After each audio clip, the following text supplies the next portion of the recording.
What is good, YouTube? What is good, PlayStation Nation? It is your boy Persona of Gaming with Persona, one half of the host of What's Up PlayStation podcast every Saturday morning at 11 a.m. And I am your host for this week. And ladies and gentlemen, we have a magical, when I say magical, spectacular, stupendous, amazing show lined up for y'all today, man. Big shout out to the early birds here. We appreciate you guys so much for coming through to the podcast. We appreciate our day ones, our new supporters. Speaking of new supporters, we actually got a ton of new supporters this week that I want to shout out real quick before I introduce my other half of What's Up PlayStation podcast. So big shout out to South American Thunder 89. Thank you so much for subscribing. Marcus Johnson, Gaming Forte, Ghost of Gotham, Uppercase J, Saint Foreman, Comcom, and Mike Jones. Those are some of our newest subscribers, and we appreciate you so much for subscribing to our YouTube channel. But yes guys, we've got a lot to talk about today. But before we get into anything, okay, I gotta introduce the other host, the other half of What's Up PlayStation podcast, because honestly, without this other person, the other half, we wouldn't be the WUPS crew. You feel me? So shout out to my bro Bari. Yo, Bari, say what's up to the people. Introduce yourself. Yeah. What is good, YouTube? What's up, PlayStation Nation? Guys, listen. Persona already set it up. Persona already painted you guys a nice little picture. Little cute. Got little flowers. Got little, vegetation all over the place. Water waves crashing on the rocks. Yo, guys, it's going to be a beautiful show this morning or this afternoon, wherever you at over the globe. I don't know where you at. But, guys, it feels good to be a PlayStation gamer, don't it? Yes, it does. 100%. 100%. I'm excited, Persona, man. I'm excited, man. Let's get it. Yo, Bari, I think this week is actually like one of the greatest weeks for news when it comes to PlayStation. Like outside of like it because a lot of things revolve around PlayStation 5, but I feel like this week is really giving me like PlayStation 5 showcase from back in June vibes with the amount of news that we've been getting this week. Okay. It's a lot. It's a lot of news this week, man. We might go long, depending on how things go. It's a lot of good news. But yeah, man. Glad to have you here, Bari, man. Glad to be here with you, and glad for everybody to be here as well. So one of the first things we're going to talk about is we got to talk about the games that released this week. And I'm going to be honest, Bari, this week is a little... Actually, no, it's not that dry. It was when I first looked at this article like earlier in the week, it was a little sparse, but then I'm looking at it now and it's actually kind of lined up. But guys, we're about to let you know. It's a little dry. It is still, But we're going to let you guys know the games that have been played this week, not played this week, the games that released this week.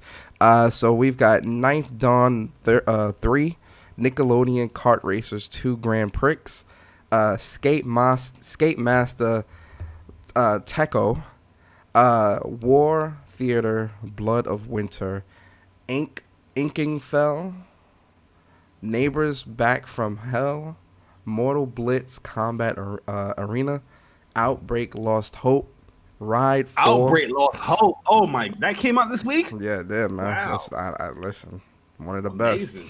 best. Ride 4, Ben 10 Power Trip, Crisis Remastered, FIFA 21, Halloween Candy Break, Reflection of Mine. Halloween Candy Break came out this week too, Persona? Yeah, I know, bro. Listen, Halloween vibes out here. Street Racer Underground and The Survivalists. So those are your games that have released this week. Yeah, I know, right? That's probably one of the best. That's one of the best weeks we've had. You feel me? One of the best weeks we've ever had, right? All right, so Bari, we in the spotlight, man. And last week during the spotlight, we broke a lot of rules because we gave Bari, what did we give? Like 4 spotlights apiece? Three spotlights apiece. Yeah. We don't normally do that, guys. We're not gonna break the rules this week. We only gonna stick to 1 spotlight. Bari, please give us your spotlight for this week. All right, so my spotlight game for this week It's pretty much one of my favorite games this year. It came out earlier in April, and it's called Grand Blue Fantasy Versus, man. And just going back in this game, the new character dropped, Belial or Belial, however you guys want to pronounce it. It brought a new funness to the game, man. Because this character is OP. He's fun as hell to use, and I just feel like this highlighting this game. I would just want more of the PlayStation Nation to understand that these fighting games are crucial to the platform. So definitely come on through, and if you can purchase the game, go ahead. I definitely say go ahead and purchase it. Also, it has a robust story mode. The RPG mode in this game is pretty amazing, where you can level up your character just like how you will do it like in the actual game Grand Blue Fantasy. And it's just a fun game, man. Great fighting mode. Just need more people to play on there. PlayStation Nation, trust me, man. These type of games, you got games like Grand Blue Fantasy Versus. Then there's gonna be Guilty Gear coming very soon. Definitely need to support these type of games, man. But it's amazing game, and that's my highlight game for the week. We still got to get up on there and do a little Bilal mirror match. Once I have him, I got to download it, characters and everything, and I seen your combo videos you post up on your channel and stuff you've been posting up on YouTube, and I'm like, on Twitter, and I'm like, Bari kind of nice with this Bilal, and Bilal's looking like Carmine, and I'm like, I got some mix, man. Yeah. Carmine and Jeddah. Yeah. Bilal is looking nice. Bilal is looking real nice. My spotlight game for this week is going to be Destiny 2, because the Festival of the Lost event started, and for those that don't know, that's the Halloween event that they do every year. In Festival of the Lost, you can wear like these different masks of the characters, and you get like a special gun called Horror Story. And you can go through this wave-based dark forest type of thing where you fight bosses at the end, and it's pretty dope. Like I'm getting back into Destiny because the new expansion comes out, so I've definitely been playing it for quite some time now. I definitely that's definitely my spotlight, Destiny 2 for sure. Festival of the Lost. Definitely check out that Festival of the Lost. I seen the new content that came through, man, and you love Destiny, man. So I appreciate your opinions and you spotlighting that game, because I know it's genuine. You know what I mean? Yeah. Yeah. You guys might be hearing that a lot during the podcast today, because I don't know, that's definitely rubbing off on me, because Bari's been saying that a lot lately, and I'm yeah. But all right, guys, let's get into the show. And wow, before we get into anything, I have to give everybody a round of applause, because we are at 302 concurrent viewers right now. Shout out to all of y'all. We appreciate y'all. We love y'all. We love all of y'all. Trust me. Listen, guys, it's gonna be an amazing show today, man. Trust me. We got a lot to talk about. Facts. And me and Persona, we're gonna dive in. We're gonna have to, tackle a few people a little bit here. All right, guys. A few devs, some devs gonna get tackled too. Oh but, yeah. It's gonna be good, man. Trust me. Yeah. All right, guys. So first and foremost, we know that PS5 is upon us, and we know that a lot of games, majority of the games, are going to be coming to PS5. So one of the games that is also getting a next gen upgrade, which this kind of surprised me, but then again it didn't, but it did a little bit. For Honor is receiving a free next gen upgrade, but game progression will also carry over. That's an important note, and I'm going to be mentioning that a lot this podcast, because when we get into the topic, it's going to be great. But For Honor is getting a next gen upgrade, and you can expect to be able to play this on PlayStation 5 at 4K 60 frames per second. Now, the 4K part of the resolution of this game will be there day one, but the 60 frames per second of that game For Honor won't be available until the next season update, which drops early in December. So if you buy a PlayStation 5 this holiday and you pop in For Honor, it will be 4K. It will not be 60 frames per second until December. Now, me personally, I haven't played For Honor in years, but I noticed it still has a very devout following. Bari, how you feeling about this? I think it's a good update. Shout out to Ubisoft for actually using PlayStation, 5 features that PlayStation has left developers capable of using these features as far as like cross progression. Shout out to you guys, Ubisoft, man. Not only with For Honor, they're doing this with Rainbow Siege, Division, all that stuff is getting that nice little crossover and backwards compatibility and all that stuff. But uh, For Honor is one of those games where I was kind of excited for it, but then I didn't really get the game. I think we got it through PlayStation Plus, right? Was it a PlayStation? Anybody can confirm it was a PlayStation Plus title I think there was a beta for it though. I think there was a beta for it. Because that's one of the beauties of with PlayStation Plus. Yeah, I think it was. It was. Yep. It was free through PlayStation Plus. Jeez, it still ain't playing. Well, because it was. I remember that there was a beta for the game. All right, so yeah, they're saying it was on PlayStation Plus. Yes. Okay, that's what I'm saying. So now everybody has it. Yeah. Backwards compat through PlayStation Plus. So just me something I might dabble here and there with the next gen update because it's gonna be at that 60 frames per second. Yeah. So last year, it was free, 2019 right? February. Okay. Free. Listen, I'll dabble in it, but ain't nothing old get dabbled in until like February. But you remember, this is more like you can play through backwards compat, but they're doing an actual PS5 update. So it's not really through backwards compat. You getting this? They're actually doing some they're work. upgrading. Yeah, they're upgrading the game. So for you For Honor fans out there, you can play this game 4K 60 come next gen on the PlayStation 5. Now, something that I know a lot of. First off, Bari, are you a Mortal Kombat fan, sir? Are you a fan of Mortal Kombat? No. Oh, never mind. I should have asked that question. Hold on. Can I be honest a second? Yes, you can. I like Mortal Kombat, right? Okay. I'm just not a fan of NetherRealm games, man. I just don't like how their mechanics are. Yeah. I don't like the animations. I don't like how stiff the game is. Yeah. It's always something I buy, but it's always something I just immediately stop playing, man. Every NetherRealm games that come out, I just immediately stop playing because I can't vibe with it, man. I go right back to the anime fighting games. I think for me, Injustice. I enjoy Injustice a little more than Mortal Kombat. I end up buying all of it anyway, even though I as well. I don't really like. I'm in the same boat as you. I'm more of like I like more of the Japanese fighters because the flow is just better and it's just more flashy and it just looks better on the eyes. But I do still appreciate Mortal Kombat because I did play that when I was a kid quite a bit. But a lot of people have been asking for one special character to make a comeback to the Mortal Kombat scene. And ladies and gentlemen, you have gotten your wish.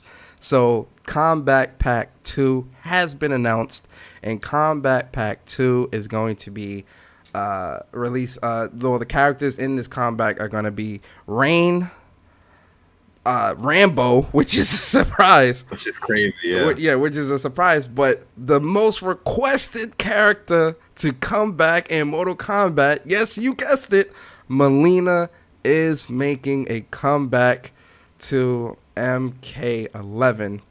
And you know what's funny though? What's up? Like I played Mortal Kombat a lot back in the day, right? Mm-hmm. And my favorite character is Noob, Sub-Zero, like the ninjas, and Rain is finally coming back. So it kind of draw me like, yo, Bari, should you give this another go? Because I just copped the Aftermath, yo. Aftermath, they just offered that thing for like a couple of months ago, and it was like $50. Remember that DLC with this new story mode on it? I just got that joint. And then they have Kombat 2, and it's like, yo, Rain is in here. Oh, man. Yeah, Rain is, I think, for me personally, because I don't know, Rambo, I'm just like, he looks cool. Like, I'm not going to lie, he looks great. He's going to be a zoner. Yeah, he's definitely going to be a zone character. I feel like he's going to fight like Iceman. Not Iceman. Damn, I just forgot his name from Injustice. I literally just forgot his name. Deadshot. No. Well, yeah, like Deadshot, but also like Iceman from Injustice. I forgot his name. His name is not Iceman, but I can't forget. Captain I can't. Cold? Captain Cold. Thank you. I don't know why I forgot his name. I think he's gonna fight like Captain Cold from Injustice too. That's how I think he's gonna fight. I think he's gonna be the Netherrealm version of Winter Soldier in Marvel versus Capcom. Okay. He's gonna have the guns. He's gonna have the grenades. He's gonna, he's gonna have the knife. I still think he's gonna have some type of hand-to-hand combat though. I can see absolutely. some type of hand-to-hand combat. You're gonna have some normals with that, but he's definitely gonna be weapon based with his combos for sure. It's funny seeing. He's definitely gonna have the bow and arrow as well. I want to see his actual fatal blow. You know what I mean? See how it is. Rambo without the bow and arrow, the exploding bullet tip and all that. Yeah, we'll definitely see, man. For me, I'm out of all three of these characters, I'm most excited to see Rain and how he fights because Rain is classic, bro. Yeah, that's what I was gonna say, man. Like Rain is definitely one of those characters that can keep up with Scorpio. When it comes to like being able to phase and doing like the water clones and stuff like that. Like I think Rain is definitely going to be, for me, if I was like to get back into MK, I would go with Rain. Rain. What's the good news as well with this? The fact that they actually have Sylvester Stallone voicing Rambo, because with Terminator they didn't have Arnold voicing them, but they actually have Sylvester voicing them, and it sounds authentic too, man. So that's pretty dope. And that's not all, Bari, when it comes to MK, man. MK is also going to be getting a special update for PlayStation 5 as well. So it will be getting the next-gen touch-up that a lot of these other games have been getting. So, and it's a free upgrade to PS5. So if you own Mortal Kombat on PlayStation 4, any PS5 enhancement that this game receives, you will be able to get for free. Yeah, so, the visual upgrades, Mortal Kombat, and I mean, it's already like it looks great already. One of the best looking fighting games out. So imagine now on PlayStation 5, man, it's gonna even look more amazing. And I like the honesty here. Delivering dynamic 4K resolution, enhanced visuals, improved loading times, cross-generational console compatibility. So they're using the cross-save stuff as well. Thank you for NetherRealms for using that feature once again. And there's a reason why I'm highlighting that, guys. But yeah, it's gonna be looking good, man. It's already 60 frames, so I don't think nobody's worrying about the frame rate. Yeah, I don't think the frame rate, unless they up that to 120, which I'm like, that would be wild. They should probably do that for like story online that they got to keep it balanced. Yeah, they got to keep that at 60. If that's at 120, my God. But there's gonna be crossplay too. There's gonna be crossplay. Oh yes, you are right about that. There is going to be crossplay with this game. Which is it crossplay between PlayStation 4 and PS5, or is it just crossplay as a whole? Yeah, so they're saying there's also cross-play support allowing PlayStation 5 and PS4 players to fight against other players on opposed platforms in select modes. So pretty much they're going to have Xbox and PC in select modes. I doubt they're going to do it in in the heavy ranking, like the league stuff. But I can see like casual matches you'd be able to play against. Like casuals and like lobby, you're probably going to do that. Man, you know how great it'd be? It'd be like like a versus, PlayStation versus Xbox type of thing, and like fighting games and stuff. That'd be pretty dope. Yeah. That'd be cool. Yep. But yeah, man. So that's Mortal Kombat. That expect that update to come soon after PlayStation's launch. Bari, I got a confession. Can I confess something real quick, man? These are my confessions. These are my confessions, man. I got to confess something. Yeah. So I have not finished Concrete Genie. Oh, what? Yeah. I know. That's probably gonna be my platinum number 90 though. But I still need the platinum Concrete Genie. But I started it and I played through about 3 hours of the game. Okay, but that's my confession, guys. But I say that because PixelOpus is now currently hiring and looking for some new developers to create a new and exciting PlayStation 5 adventure. You said PixelOpus? Yeah, PixelOpus, right? That's what it's called. That's what they're called. PixelOpus. Yeah, PixelOpus. That's what I said. It's PixelOpus. The name of the developer is PixelOpus. That's how. Yeah, I know. PixelOpus. You said PixelOpus. It's PixelOpus. PixelOpus? I just say Yeah. I say Opera. Oh, okay, Pixel Yeah. PixelOpus. So yeah, yo. That was payback for last week. Oh, yo. All right, I respect it. All right, cool. All right, you Yeah, got that one. All right. Yeah. All right, so in terms of this PS5 adventure, what do you think it will be? Oh, for the new game? Yeah, what do you think the new game is going to be? Do you think it's going to be along the same lines of like an interactive game, kind of like what we got with Concrete Genie? No. Well, PixelOpus, to be honest with you, they have done a different game every time they come out with something. Because they did Entwine. Entwine was like a rhythm-based type game, and they did Concrete Genie, which is Concrete Genie is like a platforming type, action type game, painting type game. It's a whole bunch of genres in that. It's really interactive too, like with the so. To be honest with you, I can't even tell you what's the next project they're gonna be doing because they're so vast as far as what they will put out as far as the game. So I don't know. I want them to do like a straight up platformer.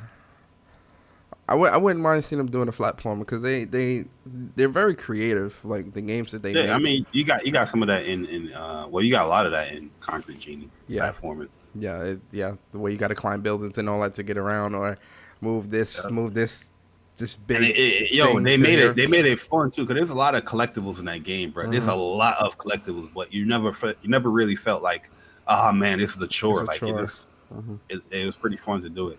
Yeah. Whatever their project is, I'm really excited to see what it is. We'll see, Bar. It might be a VR game. You never know, man. Because I can see it being that too. Concrete Genie, you got a VR mode. Got a VR mode. Yeah, I could definitely see it being that. All right, so real talk though, when you go back to that, you gonna feel emotional, man. That game gonna hit your emotions, I was seeing the emotions in the beginning, man. I was like, yo, man, like he's still getting bullied and he just trying to be an artist and chill. And it's like, yo, what's good, man? Why y'all messing with my boy, man? Back up. Let my boy live. It's gonna hit you, man. It's gonna hit you. But all right, so Watch Dogs Legions, right? Watch Dogs Legions is another game that it's a cross-generational game with PlayStation 4 and PlayStation 5, and we got some new details about the multiplayer. So the multiplayer hits Watch Dogs as a free update in December, along with other post-launch DLC. So with the update that's happening, you'll be able to play as Aiden Pierce if you buy the season pass. And then with the multiplayer that's coming, pretty much you'll have free roam open world co-op where players can team up with their friends for up to 4-player co-op and explore the city of London and participate in side activities, new co-op missions for 2 to 4 players using co-op gameplay mechanics, and giving players the opportunity to recruit the perfect team. 4-player co-op tactical ops missions, and the first available player versus player, so PvP mode with Spider Arena, where 4 to 8 players control armed spider bots and compete in high intense free fall deathmatch. And with the free single player content coming to Watch Dogs, you'll get new characters, new abilities, new missions, and a new Game Plus mode. Side note, why do New Game Plus have to be updates? Like normally that stuff is always just baked into games. Like now it's an update that happens. It's weird. Comes with the territory of development now, man. But to be honest with you, like, shout out to Ubisoft. And this is coming from somebody that's kind of burnt out on Ubisoft games. But every single game they have, they make it sound like they're doing something different that they're doing with one game and than the other. Like Watch Dogs here, where you just read that whole little press statement talking about four-player co-op and all that. You're pretty much doing the Division, or what's the other game they have? What's the joint that we bought and we played? Ghost Recon. Oh yeah, that's all it is. Yeah, that's all it is in Watch Dogs world, man. And I don't want to be that guy because I'm a very optimistic gamer, and trust me, man, I don't want to become this pessimistic curmudgeon gamer. But when it comes to Ubisoft, man, they got to show and prove, man. Like Watch Dogs, I can't really get hyped for the game because I want to see what they're gonna do differently with this game. Yes, they're doing the whole you can play anybody and recruit under it. That sounds cool and all that. But I'm gonna wait on Watch Dogs. I'm gonna be honest, because normally I would get Watch Dogs, but I'm just like, yo, you remember Watch Dogs 2, bro? I was hyped. I was more hyped than anybody for Watch Dogs 2, man. Perfect reveal trailer. I was hyped for that game. I started playing that game. I was just like, yo, do I really want to play this right now? Mm-hmm. You know what I mean? It's another Ubisoft setting type game, the same thing. And I like Watch Dogs 1. But listen, I heard all that what you just read, bro. It went like that's all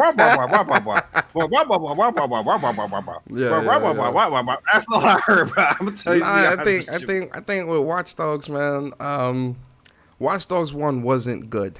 It was not a good game. I thought Watch Dogs 1 was good. It's funny. I think Watch Dogs 1 was trash. Watch Dogs 2, I really, really enjoyed a lot. But that's the thing, Persona. Watch Dogs 2 was just like Watch Dogs 1, just a different protagonist, was more upbeat. That's all it. They just made Watch Dogs 1 more upbeat. You're doing the same things. I think them doing that made it better to me, because I don't know, for some reason Watch Dogs 1 just, I don't know, I couldn't get with the setting, with the area, with the vibe. I just couldn't rock with it. Like, it just was a game that I didn't enjoy. Watch Dogs 2, super upbeat. They're in San Francisco. It's bright. It's vibrant. It's, you know what though? Even the characters are better, because Watch Dogs 1 characters and Watch Dogs 2. In Watch Dogs 1, those characters were very dull, very boring, very blah. Yeah, like it was. Yeah, I wasn't feeling that. Watch Dogs 2. Very upbeat. They joke. Yeah, there's serious moments as well, but they're jokesters. They, like, it just, I don't know, it just meshed better with me, right? So I enjoyed it. Watch Dogs. Watch Dogs 2, like, I really want to get back into that game because I do like Watch Dogs, but it's just, I'm just burnt on Ubisoft, man. And one of the things I didn't like is those comedic, serious moments, man. Because I like the character. The character is cool, but we gotta hack this. Don't get electrocuted. Like, yo, are we trying to save the city or not? You cracking the joke? Don't get electrocuted. Like, nah, man. Like, there's a time and place for all that comedic value and all that stuff, but it was a little too over the top to me. I like Aiden Pearson's character because this man was on a revenge mission. You mess with his family, he's ready to go. Yeah, you know what I mean? Yeah. I don't know. I enjoyed Watch Dogs 2 better. Now, Watch Dogs Legions.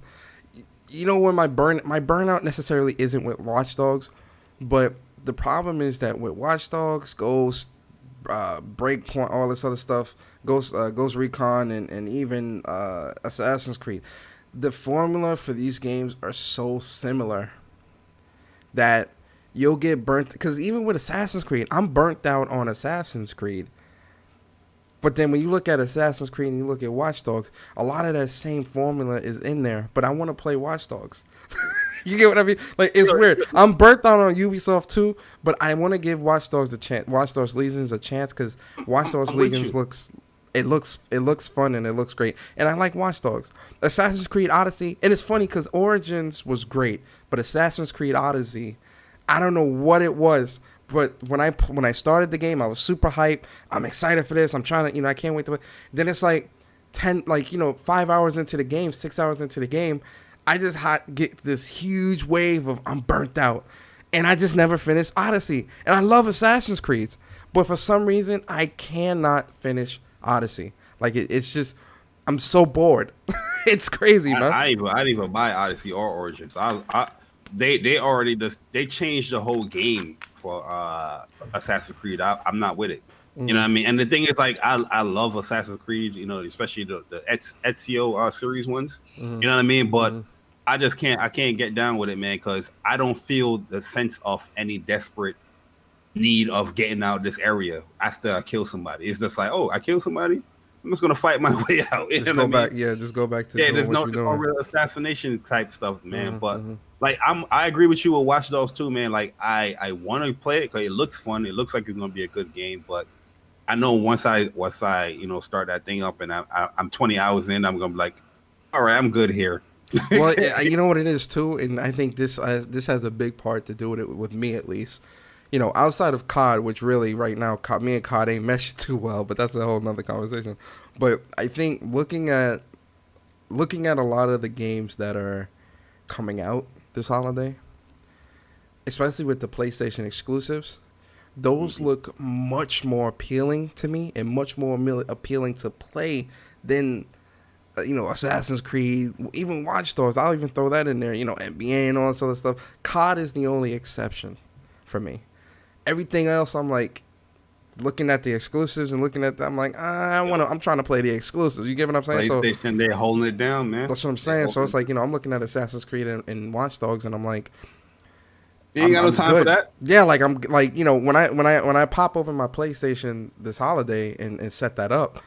I'm not popping in Watch Dogs first, not even second, not even third, not even fourth, not even fifth. Watch Dogs would be like ninth on the list. Anybody got time for that? Anybody got time for that? So it's like I don't know.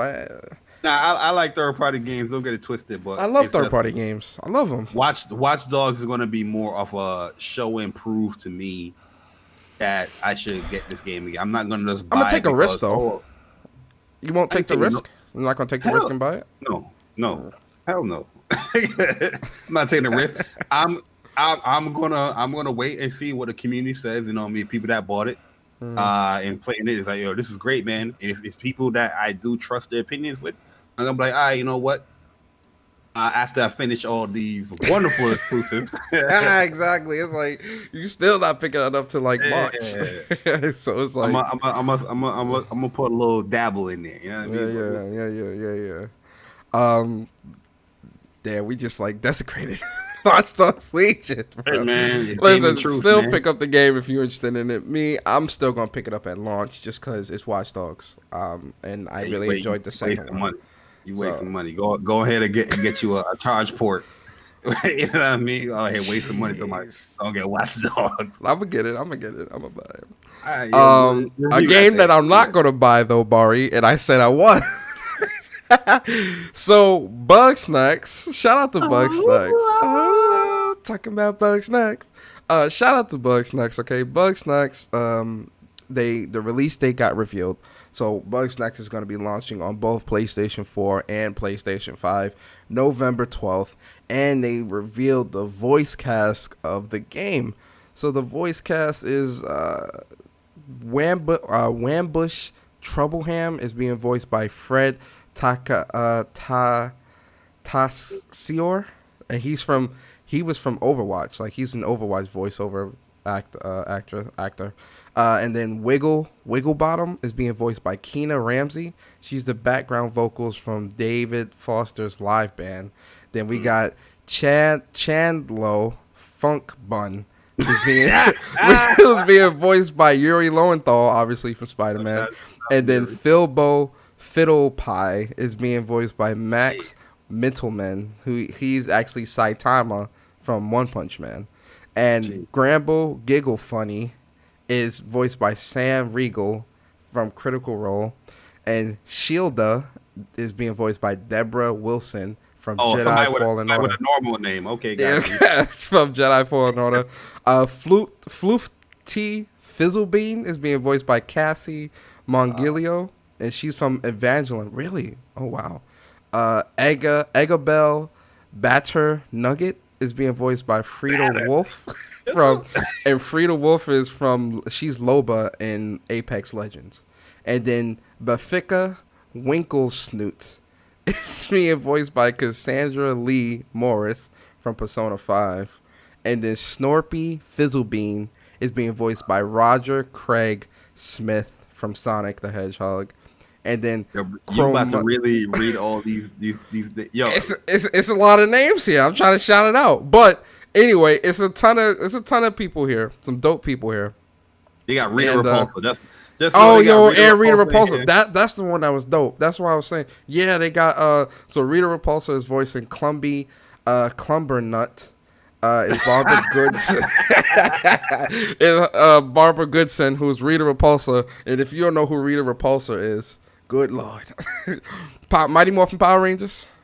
Power Rangers? Rita. She's the one that says, after 500 years I'm free, or 1,000 years I'm free. It's time to conquer Earth. That's Rita Repulsa. So I'll give you this, man. They got a beautiful voice cast, not knocking it. It's just a game that I don't see myself playing. Not especially not day one. I don't see myself playing it day one. Maybe down the line, I don't know.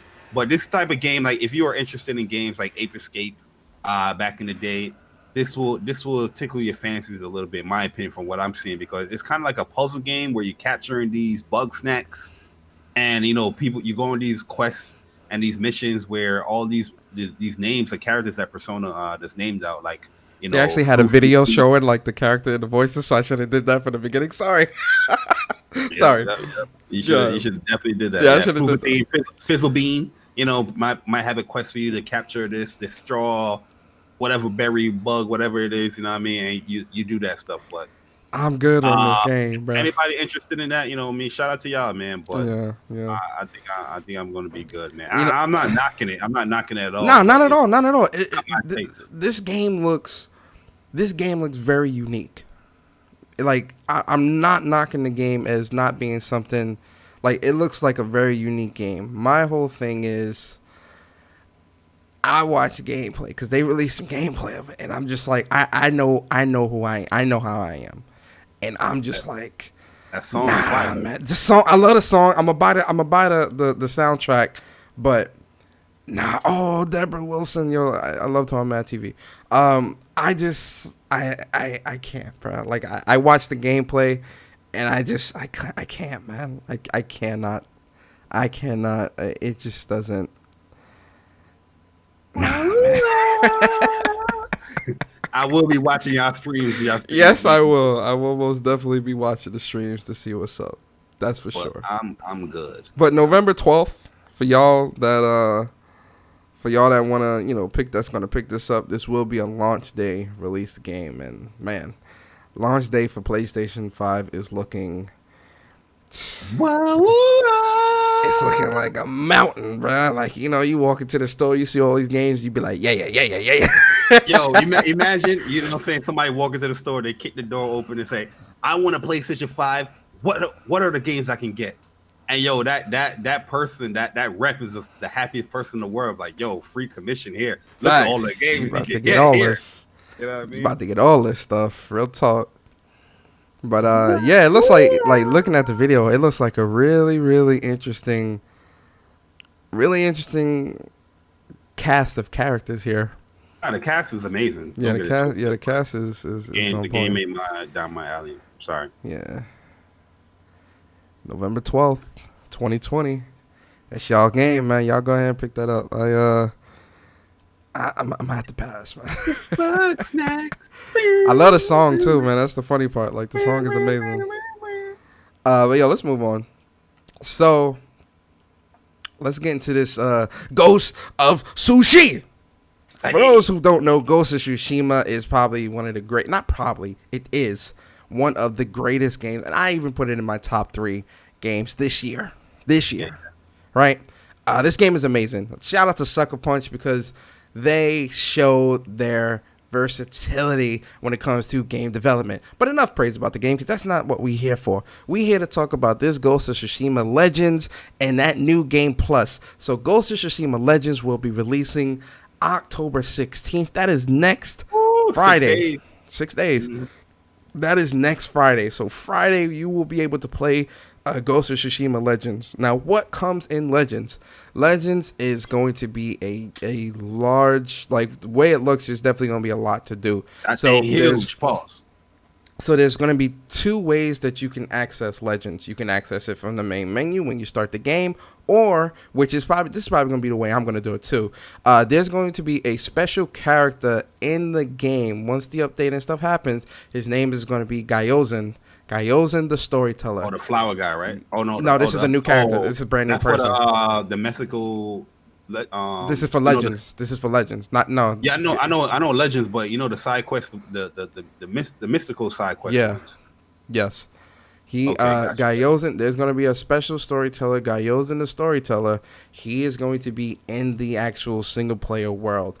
This is going to be where you can also access Ghost of Tsushima Legends, and you'll be able to, you'll talk to him, and then you'll go into the Ghost of Tsushima, you'll go into the Legends lobby. Oh, I get you. Okay. Yeah. I read it ahead of myself. My bad. Yeah. So so there'll be 3 ways you can access Legends. from the main menu, from Gyozen, or someone sends you an invite via PSN invitation. Now, to get into the classes, you're going to have Samurai, and Samurai is going to be for players who can run straightforward combat and stay there, sustain their health while chopping enemies down left and right. When you're overwhelmed, use the Hackman's Fury ultimate attack to slash through enemies in a flurry of strikes. Then you have the Hunter. The Hunter, as a Hunter, you can stand on the edge of combat and snipe enemies before they even see you. You can also use explosive arrows to slow down groups, and when the combat gets really fierce, the Eye of Uchitsu ultimate attack will unleash multiple arrows straight at your enemy's head. Like a volley. Like a volley attack. Then we have the Ronin, and Ronin players can revive their entire team with the Breath of Izanami ultimate ability. When you might play Ronin because you want to help your human friends, or you might do it because the Ronin class is also able to summon a spirit dog. And yes, you can absolutely pet your spirit dog. And then we have the Assassin, and if you prefer doing massive damage with a single strike, you'll love the Assassin. The Shadow Strike ultimate attack will allow you to teleport across the battlefield and directly strike your enemy. If that's not intimidating enough, wait until you see the terrifying mask the Assassin gets to wear. I'm not gonna lie. Before I continue reading all this, I gotta ask Bari, knowing the description of all 4 classes, what class are you going to go with? Oh man, so it's kind of rough, man, because every class sounds like something I could play. Yeah, because I like being ranged, I like being close up, I like sometimes I don't like having that responsibility of healing the people. So Ronin sounds cool, but I might stray away from Ronin at first, but I'll definitely play it. But to be honest with you, I'll probably be Assassin, man. Okay. I'll probably be Assassin at first, or Samurai. One of those two. You know, from us playing Marvel, that I am the best healer out there, bruh, when it comes to that Miss Marvel. You know how it is. So Ronin is definitely up my alley because, I like having those support characters in my tuck to be able to kind of... Ronin sounds like it has the most responsibility here. Yeah, I like that because you can use the Wind Katana and the half bow, so I've still got everything, so I'll still be able to slash fools up, but I'm also responsible for the healing. And that spirit dog, that's pretty much like how Black Ops 4 is, where I summon my dog and he run around killing fools. That's up my alley. And then if I had to pick a second, I'm probably gonna go with Samurai because I'm trying to be in your face. The Samurai look like a tank style character anyway. I'm trying to be in your face, knocking fools down. You feel me? So this is the Samurai and Ronin will definitely be the two play styles that I'll be playing, and I'm 95% sure me and Bari will be playing this next Friday, live streaming this. Absolutely. Big facts. But to continue, so the things that you'll be able to do in Ghost of Tsushima is survival missions, a raid, and story missions. So the story missions are going to be 2-player story missions. The survival missions, which is going to be wave-based enemies, is going to be 4-player, and then there's also going to be a 4-player raid that will come out a little bit later after the launch of Legends. Some other features to also keep in mind for the single player is there is going to be a new game plus, and there's also going to be some new charms, new outfits, and new flowers that you can also collect within the new game plus of the game. And one of the most requested features, Bari, that is coming, now you will be able to have loadouts for different when I saw that, bro, no lie, I got super excited because that was like the main thing. Like, what you always had to switch into your armor. There's times where you want to tackle different situations, so you switch your armor and your loader. So now that he has that, that's a beautiful patch update, man. Yeah, this is probably for me and how I was playing Ghost of Tsushima, going through the single player. I was changing armors and charms like crazy. Constantly, yeah. I was changing like crazy because especially if you played through the entirety of Ghost of Tsushima and did everything, yo, man, this has there's so much situational things happening. Where like if you come across a bandit camp, you may want to, you don't want to always just run in and fight. Sometimes you want to like, you want to pick them off with the bow and all this. You're going to need that Toriyami's armor, and you're going to want to have them charms on it. Or, if you're trying to go in there straight Rambo, you're going to want to have the Sakai, Lord Sakai clan armor on, and you're going to want to be out there doing the do. You feel me? So there's definitely some situational. Cheap, bro. It's cheap, man. Barry. Oh, no, go ahead. No, go ahead. I love this game, man. And, yo, did you mention New Game Plus as well? Yeah, I mentioned New Game Plus, but I was also going to mention one more thing, and then I wanted to get your thoughts as a whole. One more thing, guys, right? We see all of this, and you think, damn, is there really anything else in this? Like, they giving us everything. Hold on, guys. There's still one more thing. What is that? One more thing? Yes, there's one more thing, guys. When the PlayStation 5 releases this holiday, there will be a 60 frames per second mode available for Ghost of Tsushima on the PlayStation 5. So if you're playing Ghost of Tsushima now, or if you plan to get a PS5 and you want to play New Game Plus at some point, I know I'm playing New Game Plus on PlayStation 5 at 60 frames per second. So I'm definitely going to hold off on New Game Plus. Legends will be played now, though. But that is a lot. That's a lot, Bari. It feels like Sucker Punch is really, really doing a good job and really trying to do right by the players and their supporters, man. Seeing all of this information, how you feel, man? Like, what's your thoughts? Sucker Punch definitely Sucker Punch me, because Legends, I didn't know it was going to be this much of a big update. Having the loadouts there, New Game Plus, new merchants. It just sounds like a dream. That came true. You know what I mean? With this game, it's already a beautiful game that I love and adore, and adding this stuff is going to continue to make people, play it much longer. One thing though, I don't want to be that dude, but I'm going to be that dude for right now because it's a podcast. What's Up PlayStation podcast, the best PlayStation podcast that you can see in this community. But yeah. This makes me think about other PlayStation 5 exclusive games. Typically, The Last of Us Part 2, yes. Naughty Dog. Yes. Ghost of Tsushima, Sucker Punch is delivering on their multiplayer mode already. But the game that's known to have multiplayer, where is your stuff at? And what's funny? It's not. Now that I look at Naughty Dog, after this update, I'm looking at Naughty Dog now. It's like, I'm not just looking for factions, okay? I want to see a co-op mode similar to how Uncharted games where we had a co-op mode and you can run through with your friends. And I think we're gonna get that because Dina. I think it's gonna be you and Dina, or Abby and Lay. It could be any character. Just as long as you pick a character and you just play with your friends and go through these waves of characters or these waves of enemies. Co-op mode. But yeah, man. It's a beautiful update. Can't wait. Next week, we're going to get it. So we're definitely going to be giving our impressions on that. And I can't wait to play it, man. Definitely going to dive in with the assassin. You know what I mean? I'm trying to get in there. Stealth killer dude, get out. You know what I mean? And I got one hit kills, special. So you can't beat that, man. Yeah, so yeah. I can't wait, man. This Ghost of Tsushima, I was already looking for a reason to get back in this game, but adding New Game Plus, to me, that's important because I like stuff like that. You know what I mean? I worked hard. I got all these stuff. I completed the game 100%. And now I get the benefits of starting a new game. And the difficulty is going to go up a notch as well. So that's beautiful to hear too, man. Sucker Punch, keep it up, man. Yeah. Keep it up. Yeah. Sucker Punch is... Man, I've already loved Sucker Punch because I love the Infamous series a lot. Absolutely. Such a great series, man. So to see them go from that to this is true growth. Like, this is true versatility, man. Like, this has solidified them as,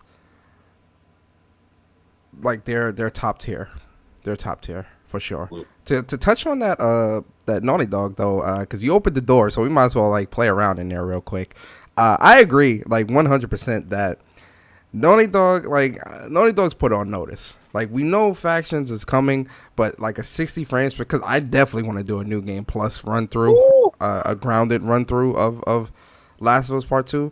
but I'm waiting, because that's 60 frames, man. Like, because Last of Us already looks beautiful. It already looks beautiful.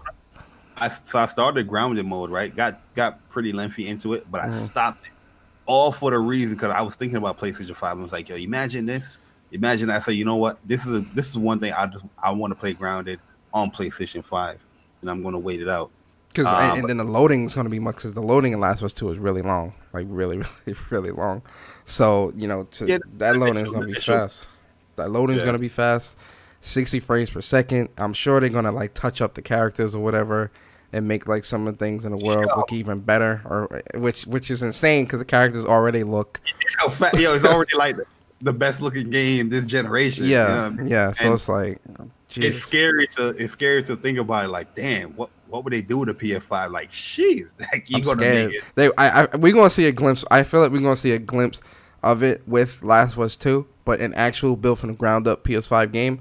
Man, I'm scared. I'm scared to see what Naughty Dog creates. Imagine that boss fight with Ellie, right? You back in the little theater and you fighting that on the PS5, with the upgraded enhancements and 60 frames and oh my god. Yeah. Naughty Dog, talk to us. I'm scared, man, because Naughty Dog built a Naughty Dog game built from the ground up on PS5. Or fighting the Rat King in that dark area. Oh, Naughty Dog, talk to us, baby. Yeah, you gotta talk to us, Naughty Dog. I need you to tell me something, man. Tell me something. But another thing, one last thing on games, because we've been talking a lot. Well, no, games is great. PS Now, Bari, PS Now fans, right? There are some great games that just got added to PS Now. I wanted to just put this out there real quick for the PS Now crowd. So we got Days Gone, Medieval, Friday the 13th, Trine 4, and Double Fine released Rad. Those games are now available on PS Now, and they'll be available until January. Go figure. Double Fine releasing their games on PS Now. You love to see it. Yeah. Trine 4 is definitely something I like. I like Trine 3. Yeah. So I didn't buy Trine 4. But I am a PS Now subscriber, so that's definitely something I'm going to try out. Days Gone, or Medieval, didn't end up getting Medieval, but I get to play it through PS Now. You know what I mean? You ain't buying the Medieval? It's funny. I bought it and I ain't started yet. I played the demo and I didn't like how the game. I didn't like the frame rate, and I was just like, I don't know if I'm going to shell out for this right here. Okay. You know what I mean? Okay. But hey, PS Now is the best gaming service to date. Big facts. No debate. Over 900 games to play through PS Now. Over 300 games to download from PS Now. There's no competition. Nobody's doing that. Big facts. And then you having some of the best, first party titles, coming into the service. Mm-hmm. You can't beat that, man. Can't beat that. Big facts. Big facts. And just to give a little forecast in here on the podcast, PS Now is available through backwards compatibility on PlayStation 5. Can't beat that. Yeah.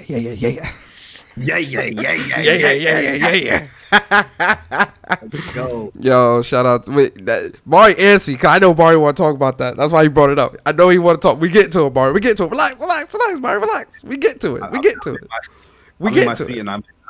rocking. When you're excited, just be rocking. Yeah. Like we get to it. All right, so PS5 Tempest Engine 3D audio. We know that this is something that PlayStation has been talking about for some time now. They've been pushing 3D audio quite a bit. The way it sounds, especially with the Tempest Engine being at the hardware level, and them having that dedicated audio within the console. Games are going to be taking advantage of 3D audio and making, 3D audio is going to be where it's going to be super, super accurate with the way PlayStation is explaining it. Sounds amazing. I can't wait to play it. The only problem is if you don't have a 3D audio capable headset, you will not be able to experience this, at least not in the full-fledged capacity of what we expect. So what am I talking about here? If you have like sound bars or through regular TV and stuff like that, 3D audio will not be compatible with that at launch. At launch. It will happen. There will be an update later on that will make all this stuff compatible. But for right now, you can only experience the 3D audio through headphones. Bari, what's your thoughts? I mean, that makes perfect sense in my opinion. Like, you know, is that going to be properly done using it through like sound bars and through the TV? And I don't know. You know, I'll have to experience that to actually, you know, be on that train. But through a headphone, yeah, you know, if you use PlayStation VR, if you had the Pulse headsets, I mean, not the Pulse, the Platinum, you already experience a little bit of 3D audio, and it is a game changer, man, in how you know, experience games. The immersion that, you know, sound can do for video games is by far one of the best things in a video game. Like sound, like I remember playing the Resident Evil demo, The Kitchen, bro. Like legit, just getting goosebumps because I'm hearing the person behind me as I'm strapped into this chair and I can't do nothing. It's the scariest thing in the world, man. So 3D audio is definitely a game changer, and I can't wait for it. Definitely trying to get my hands on one of them 3D Pulse headsets. I can't believe you soon. didn't grab it, bro. My God. I know. I messed up. I messed up, man. I messed up. Yeah, I messed up for sure. You did. I was getting too antsy. No, not too antsy. I had it in my cart, but I thought it wasn't. I didn't want to buy two. So I'm like, oh, why am I doing this again? Mm-hmm. You know what I mean? Yeah. I mean, I got the 3D headset, so I'm good. So like, for me personally, this doesn't. I'm not really too. What's your address again? Oh man, we talk about that off stream. Bari trying to come through, catch a jukes. You got that 3D audio headset? Yeah, I got that 3D audio headset, bro. I'm hype. You know, I got you. But you know, I'm not really too mad at this. But you know, I can see people being like, "Yo, what is this, man? I just can't. I don't know why I can't see. I can't hear anything." Well, that's why. So yeah, but to be honest with you, it's coming, right? Yeah, no, it's coming. It's just it's not going to be there at launch. To my understanding, like in my experience, I would rather experience that through a headphones. You know what I mean? Rather than, you know, having that through like, you know, my TV or a soundbar. You know what I mean? So yeah, no, I agree. By the headphones, you can experience it, but you want me to also upgrade my sound bar? You know what I mean? Like, it's a little too much, man. But for those people that love those sound bars and those, you know, big entertainment sets with the audio speakers and all that stuff, then you know, you just gotta wait a little bit. But if you want to experience that 3D audio day one, you know the vibes. Get that 3D Pulse headset, but don't get that. Let me get that. Yeah, let you get it, and then I'll let you know when to buy it. Yo, so Bari, did you see a change in your trophies this week, bro? Oh, I noticed a change in the trophies, man. I looked, I was level 29, and then I looked again, and I'm 417. I was like, what? So for those that don't know, there was a big update that happened earlier in the week where PlayStation trophy levels were updated. So if you signed on and you seen like a 3, 4, or 500 and something, no, PlayStation is not broken. PlayStation is just updating the trophy levels and the trophy values that you gain whenever you earn trophies, right? So the way the breakdown is going to work is with the new trophy levels, it's from 1 to 999. Now the new level calculation structure for trophies goes like this. I guess a level 1 bronze is 1 through 99. The level 2 bronze is 100 through 199, and then level 3 bronze is 200 to 299. I'm going to need this broken down a little bit more because the way it's explained is they've implemented a new trophy level calculation system that is more optimized and rewarding. Players will progress quicker through the early levels, and levels will increase more consistently. platinum trophies will count more towards your level progression, making them even more valuable. And the new trophy level icons are, and with an expanded level range, we're also updating the trophy level icons on the PlayStation 5 as well as the PlayStation app at a later date. Currently, the trophy icons is just a single gold star, but we're adding a few new variants, and you can see the variants here at top. They don't explain. What they don't explain is I guess you'll see it. Again, I think a lot of this is more so meant for PlayStation 5, although they did do the update and it is on PlayStation 4. I think based off how the bronze trophies look, when you are getting platinums or when you're getting trophies on PlayStation 5, based on how the trophy looks will determine the point value that you'll get of the three. Obviously, platinums are always going to be 999. This is where you misconstruing it right here. This is just showing the levels as far as the icon, how the level is. So currently, right now, we're 400s, right? So it's just showing the main trophy that's on PS4. But the update soon is coming where now that you're 400 to 490, your icon where your trophies is going to change to what that silver one is. So this is the grades right here. The 3 rows, the bronze, silver, gold, the 4 rows. That's the grades, not the but value. I'm talking about the point values. The thing that I'm talking about. They haven't showed what the point values is. I'm just saying like this, what they showing right here, what you showing on the stream, is not the point value. This is just the grade of where people stand. No, I understand. What I'm saying is, based off how the bronze trophies look, if it's a more high level bronze, that's the point value towards your overall score that you'll get. You understand what I mean?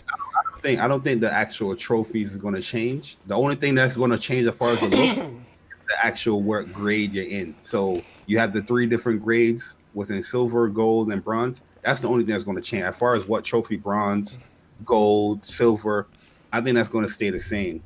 I just think it's gonna rely more on the rarity of the trophy. So if you get a trophy that's a bronze, but it's a rare bronze trophy, that's going to value more and going to increase towards your level. Well, no, that's what I'm saying. That's literally what I mean. That's why I'm saying there's 3 levels of a bronze because it's dependent on that value, the rarity. Yes.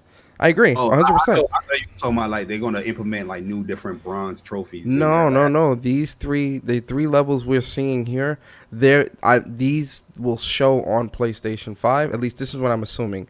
These will show on PlayStation 5, and depending on the rarity of this trophy, will determine the point values that you get. Now, the more unrare that this gets, the less point values you'll get. So if you're seeing a bronze that's a common, you get 1 through 99 points.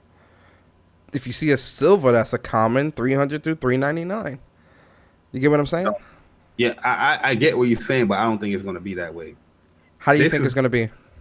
I'm saying that this right here is just your grades. This is not the value of any trophies. This is your grades. This is where you stand, like your status. Okay. So on PlayStation 5, if you're in the 100 to 199, when you log in and you look at your trophies, you will get that middle bronze, grade right there, letting you know this is your icon. This is where you stand, but you're in the 100 to 199.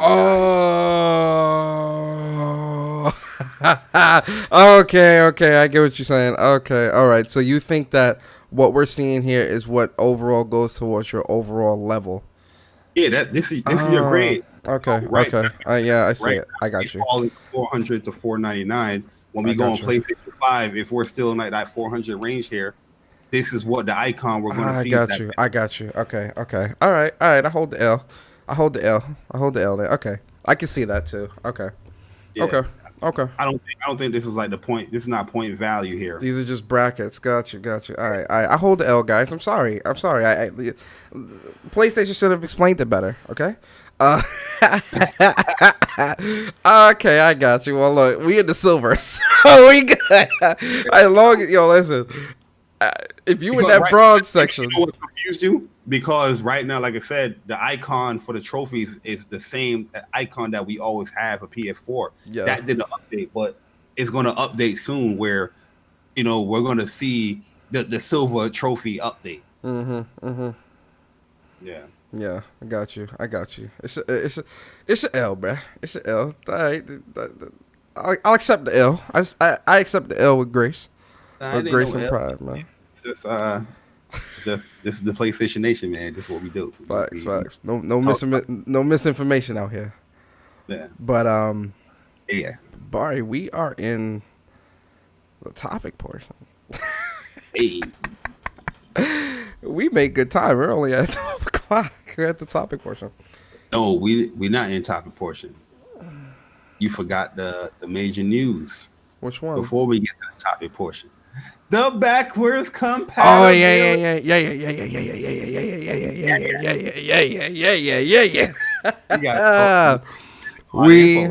We about to talk about this. Oh yes. So ladies and gentlemen, PlayStation has been dropping some stupid news this week. Like, we're not stupid in a bad way. They've been dropping a lot of crazy, like a lot of news. For a minute, yo. Yeah, my fault. I forgot where I was for a second. They've been dropping some really good news this week, and man, like it's been nonstop all week. And I know for myself, and I'm sure Bari will agree, it's been so great. It's been so great. But now we've got to talk about the creme de la creme.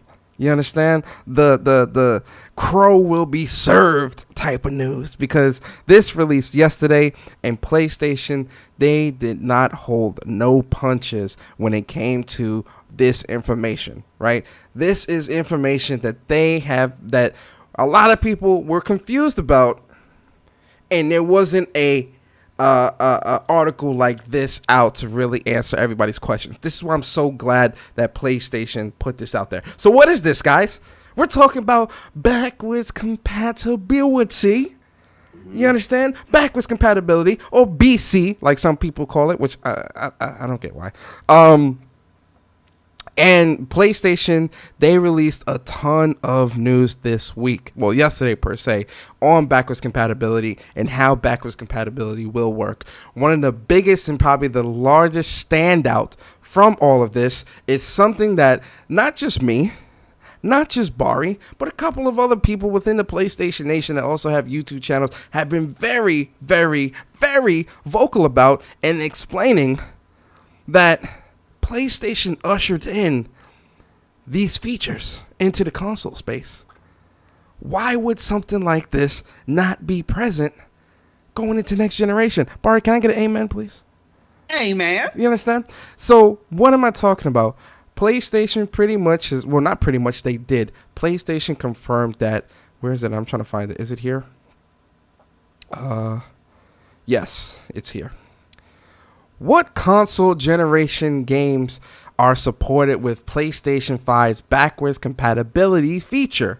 We are focused on a huge catalog of games on the PlayStation 4, and we're pleased that more than 99% of PlayStation 4 games will be playable on the PlayStation 5 on day one. This includes games that have defined the PS4 generation, from critically acclaimed PlayStation exclusives like Last of Us 2 and Ghost of Tsushima, to blockbuster hits from our third party partners. Let's stop right there, because that's the megaton. That doesn't sound like 100 games there. What? The 100 games. Matter of fact, let's delve right there, Bari. Let's stay right there for a second. Break this down for me, man. What are your thoughts? How are you feeling about this? Break this down. I mean, this is what PlayStation has been saying since I think it was like April blog article, that a lot of people misconstrue what Mark Cerny said about the 100 games, where he said that we have already tested the most 100 of the most popular PlayStation 4 games, as far as the boost mode to run on PlayStation 5, making sure it can run on PlayStation 5 without no hiccups, right? Mm-hmm. And he said that's just to show you that we're making good progress on delivering backwards compatibility boosted for PlayStation 5. A lot of people took that, oh, it's only 100 games at launch and all that stuff. So PlayStation, they came out with a blog article and explained to everybody, it's going to be 4,000 plus games that you're going to play on your PlayStation 5 backwards compatible PlayStation 4 games, when the console launches. And we're working on getting that, done for you, right? That was back in like April. So now that we hit October, obviously, the progression has been, substantial. That they came out and said, "Yo, now they're pretty much, putting the assertiveness on there, saying you'll be able to play over 4,000 PlayStation 4 games through backwards compatibility on PlayStation 5, and it's going to support the boosted games as there as well. Not all 4,000 of those games is going to be, supporting boosted features and all that stuff, but more and more devs are going to be talking about that stuff as the time comes with the console releases. So this is something that was always promised for PlayStation 5, is to have backwards compatibility. There's people that's going to be excited for this as well, that they can play their old games, not only digital but physical as well. You put that thing in there and you can boot up your games and all that stuff. But it's not like for me personally, it's not like a primary feature or is my main priority of playing the PlayStation 5. But it's also good to know that all the digital games that I have for PlayStation 5, right? I have a lot of digital game PlayStation 4. Those are coming with me to PlayStation 5. So, if I wanted to choose to play those old games, I could. But it's just a lot of the negative misinformation that a lot of people in this community have been pushing with PlayStation, and they always been talking about backwards compatibility and their delivery with it for PlayStation 5. It's just people fail to believe them, and people want to make up their own little excuses that, oh, they're not going to do this, oh, it's only 100 games, oh, you can't trust them, blah, blah, blah, blah, yeah, all that good stuff. And look, PlayStation is delivering on what they promised. You know what I mean? So there's a lot of crows have been served. Fried crow, baked crow, sauteed crow, grilled crow, curry crow, jerk crow, teriyaki crow. All we got all the crow, man. This week, man. But it is what it is, man. It's just a good feature to have. I'm happy that it's there. Am I super excited about it? That it's coming a little bit, because there's certain games I want to go back into, with the boosted mode. But at the end of the day, we over there for the PS5 games and stuff like that. Big facts.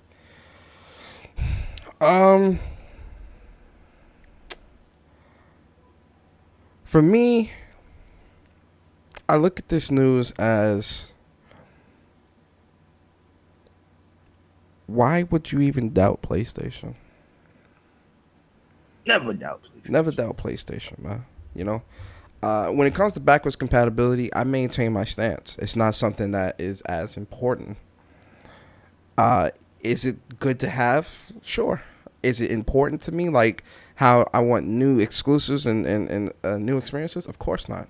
Of course not. No, not at all. You understand? My whole thing is, a lot of people were looking at PlayStation's silence or lack, and let me not say silence. A lot of people was looking at PlayStation's lack of enthusiasm when it came to backwards compatibility as them saying that it was not something that was going to be there. Mm-hmm. That was not the case in any capacity. When Mark Cerny was talking about what he was talking about with the 100 games, a lot of people assumed, and journalists included, game media sites, everybody assumed that 100 was going to be what was only there. And what people did not understand was, when Mark Cerny was speaking on that, he was speaking on the first 100 games that were being tested in a boosted mode. That does not mean that all of these other games were not going to be on PlayStation 5. They said they were still continuously testing all of PlayStation's games to confirm that they all would be able to run and work in the PlayStation 5 environment. People assumed, oh, well, that's, backwards compatibility is not going to be there. it's crazy because a lot of people forget who PlayStation is. And it's funny because PlayStation has been the one that has been the most, I hate using this word, but I know y'all love hearing it, pro-consumer this generation.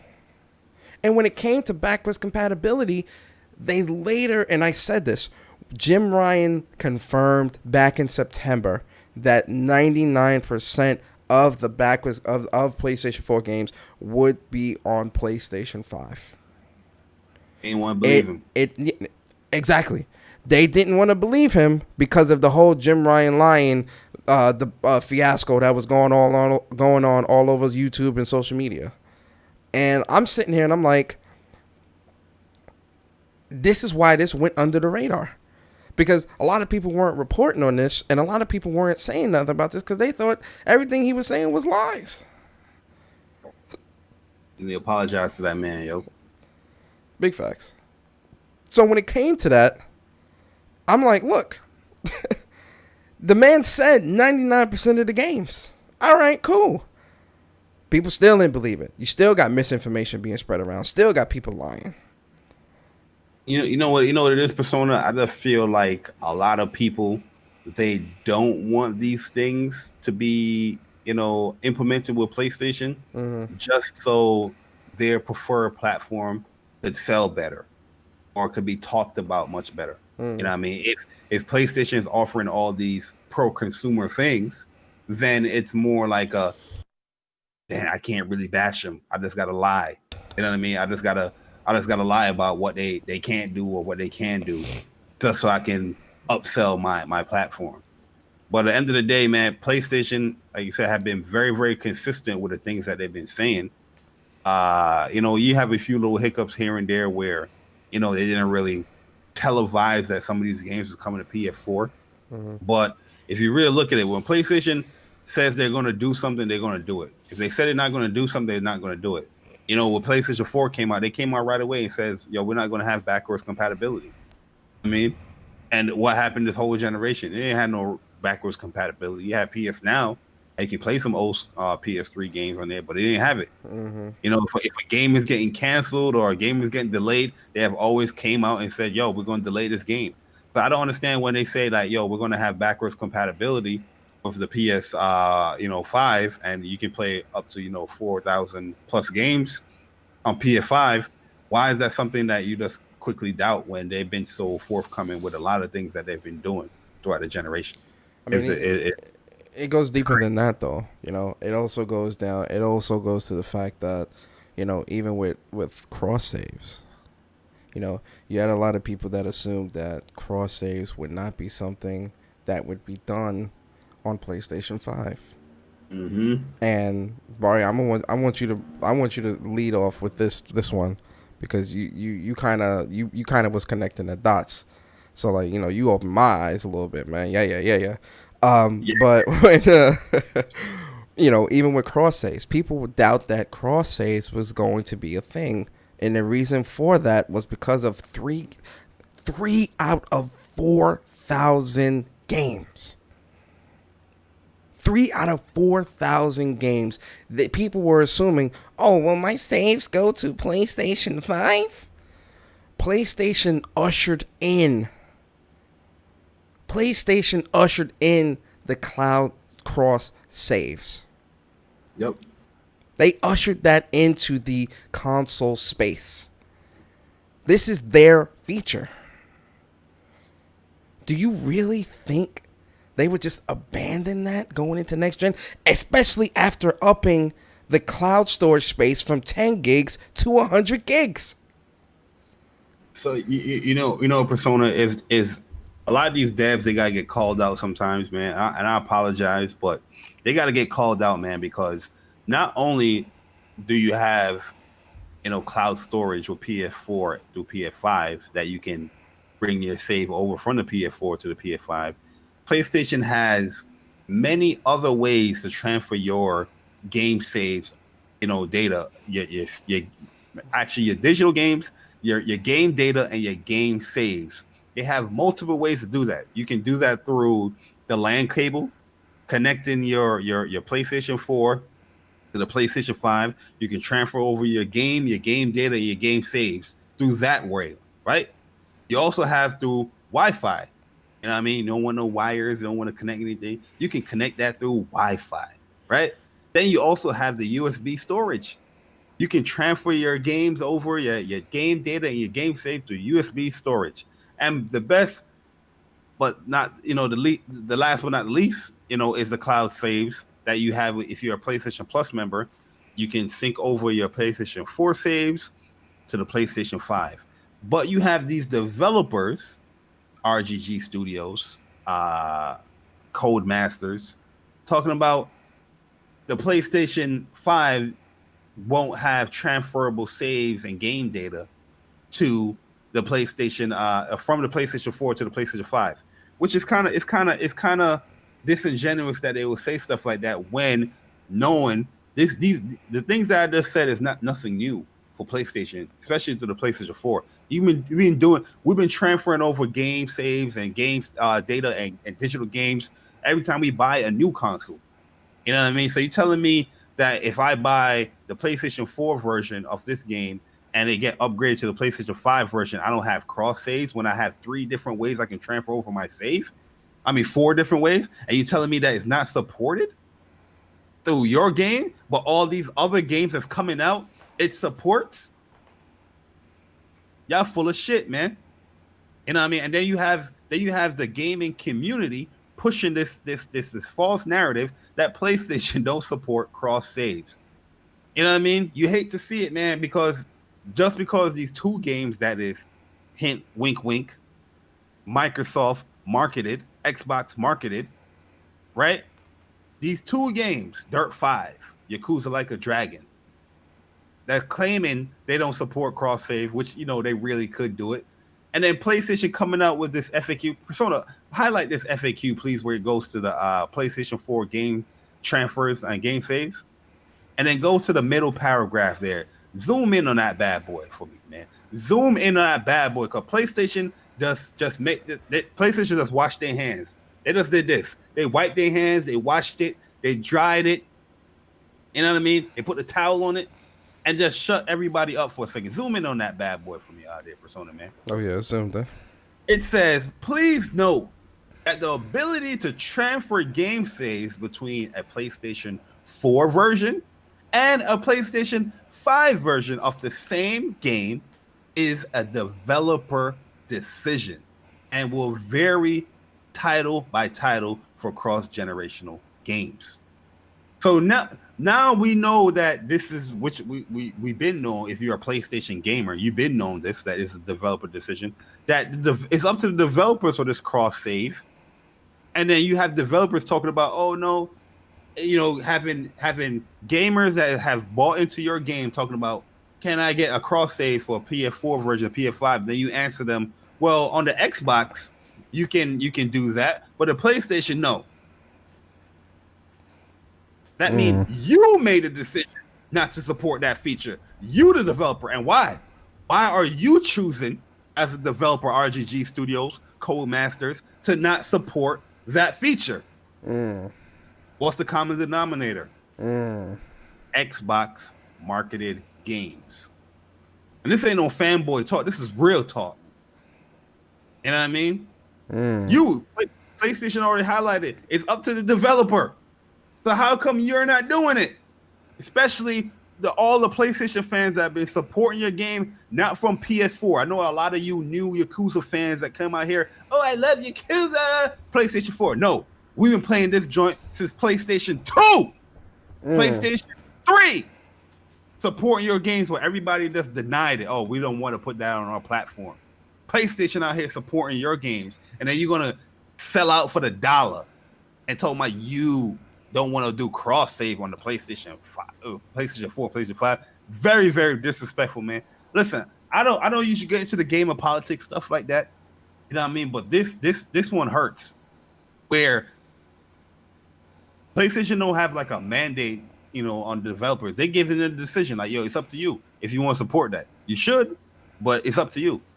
And then you're telling your fan base that say, yo, I already got the PlayStation 4 version. Would I get my saves transfer? And then you're telling your fan base, oh, don't play the PlayStation 4 version too much because your PlayStation 4 saves won't transfer over. Come on, man. You know what you're trying to do. You're trying to upsell the Xbox version so you can push that because that's what the game is being marketed on. And I'm pretty sure that's Microsoft telling them to do that stuff. They sold out for the dollar, man. It's clear as day. Clear as day. That man went in, man. That man went in. I have to agree. When you're looking at what PlayStation is saying here, right? Again, guys, you know how I am. If you follow me on my personal channel, you know how I am. What do I say all the time? We have to look at the history, look at the track record. You understand? When you're looking at PlayStation, and you look at what PlayStation has done on PlayStation 3, PlayStation Vita, PlayStation 4, and now with the confirmation of PlayStation 5. This is not something that PlayStation does not want developers to do. It's obvious. It's obvious. Out of 4,000 games, 2 won't do cross saves. Hate to see it. Out of 4,000 games, 2. I'm glad that PlayStation. That smells fishy to me. I'm glad that they went and specified too because they told you how you can do your cross saves, right? Between the two consoles. Then they let you know it's like, oh, so you know about the games that get these upgrades that you can transfer over from PS4 to PS5, like Miles Morales and all that stuff. Sackboy Big Adventure. Oh, we allow all developers can enable this feature of cross saves, but it's their decision to use it. That's why I love that middle paragraph right there because it just exposed all these developers that's coming out. Oh yeah. Well, and then the funny thing about Dirt 5 dudes, they was like, we'll let you know if that changes. Come on, you know the policies. Yeah. You know the policies that PlayStation have. You know the features that is enabled that you can enable on a PlayStation 5 on PlayStation 4. And you're gonna tell about, oh, we'll let you know if that changes. Come on, man. No, you're right. You're gonna go ahead and ask Xbox, hey, can we enable the feature? That's what you're gonna do? Come on, man. No, I agree 100%, man. It's very fishy, and it comes off very snakish, very snake-like. It's disingenuous to do that. Yeah, very disingenuous to your fans. It's a multi-plat game. It's not an exclusive game. It's a multi-plat game. Yeah. That you put on this platform, but you don't want to support the feature on that platform. Yeah. And I mean, that's so you can upsell the other platform version. That's what it is. That's what it is. Yeah, no, I agree. I mean, the fact that, and again, third-party marketing deals and stuff like that, that's not what the problem is here. It's that something like that, like a feature, like an entire feature is being withheld. That's wild. Crazy. That's wild, man. There's more features here though, Persona, man. Because there's a lot of, this is a big FAQ, man. Just go ahead and go down and PlayStation, they did note that there's games that's not going to be supporting yes, they did. compatibility. Yeah, they said that it's going to be only PlayStation 4 games here, and it's going to be listed in the store if there's only PlayStation 4 games. Go ahead and name off them games, Persona, man. I got you, man. So the games that will not be backwards compatible, if this thing will load, it won't load. It won't load. Yeah, it's taking forever to load. I mean, everybody's on it. Everybody's bringing up the FAQs. This is a good thing. All right, so the games. So the way you'll know if a game is backwards compatible or not is that it will have a PS4 only game symbol in the PlayStation Store. So these games that won't be backwards compatible is DWVR, Afro Samurai 2, TT Isle of Man, Ride of the Edge 2, Just Deal With It, Shadow Complex Remastered, Robinson the Journey, We Sing, Hitman Go Definitive Edition, Shadwin, and Joe's Diner. Those are the only games that will not be backwards compatible on the PlayStation 5. 10 games. Out of 4,000. Out of the 4,000 plus games on PlayStation 4 library catalog, 10 games is not backwards compatible on PlayStation 5. Yo, can you give a round of applause to PlayStation? Oh yeah, most definitely. That needs a round of applause right there, man. Where everybody doubted them, right? Everybody doubted them, everybody lied, everybody cooked up this crazy concoction that PlayStation can't do this and they can't do that. Oh, they don't have the superior tech. They don't have the savviness on their infrastructure. They don't have all of that. They have the more games on their platform, and only 10 of those games can't be played on PS5. That's crazy. That is crazy, man. Craziness. I love it, man. Yo, shout out to Jemiah, yo. He said those are the only 10 games I own. I love it, man. It's fantastic. Imagine being that person though. That's the only being game. Mad. Yeah, I know, right? Yo, that person right now. That's the only games they play, quote unquote. I only play these games, guys. Yo, that's crazy.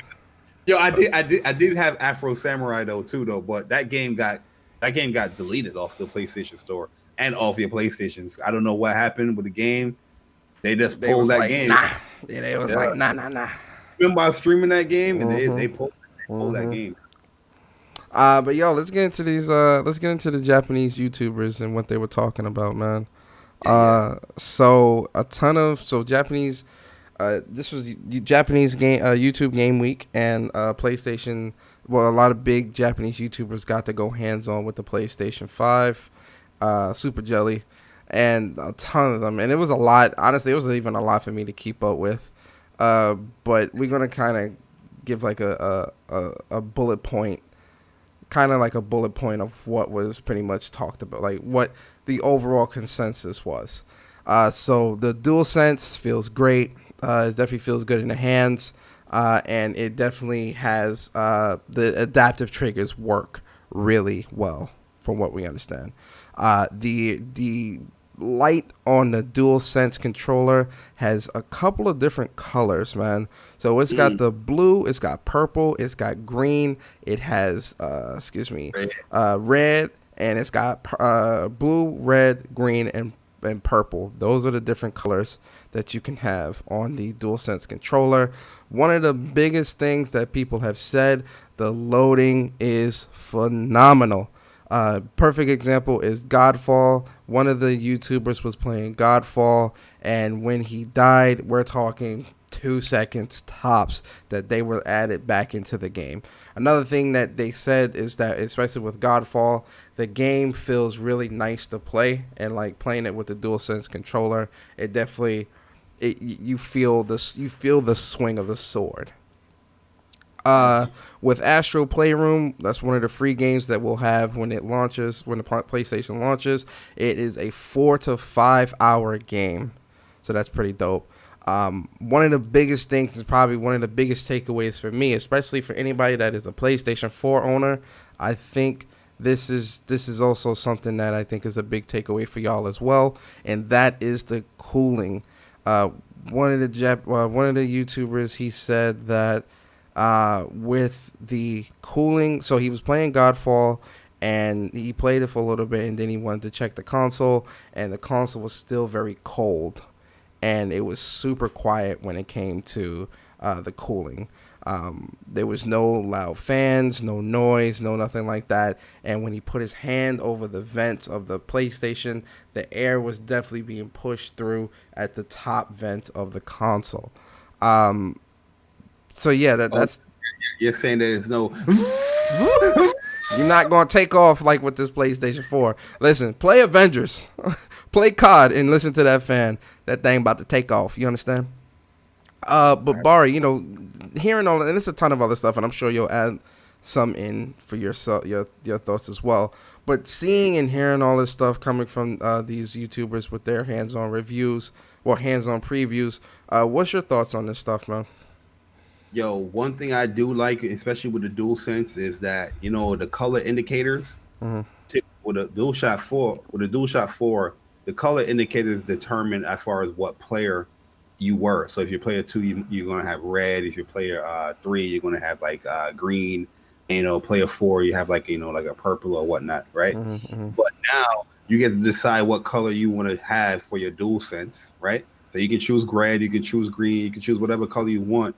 But the beautiful thing is that you're still going to have that indicator. So they have these LED lights at the bottom of the touchpad where it indicates if you're player 1, player 2, player 3, player 4.